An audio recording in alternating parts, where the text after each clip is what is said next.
લીમખેડા તાલુકાના ચીલાકોટા ગામે વાવાઝોડા બાદ કોઈ કારણોસર આગ લાગતા 35 મકાનો બળીને ખાખ થયા।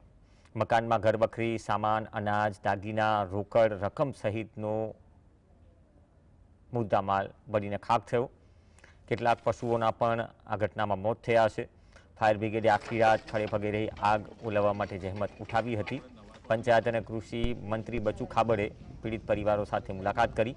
કલેક્ટર અને ડીડીઓએ પણ નુકસાનીના સર્વે કરી ત્વરિત સહાય ચૂકવવા સૂચના આપી છે। તંત્રએ પીડિત પરિવારો માટે ભોજન અને રહેવા માટે પણ વ્યવસ્થા કરી છે।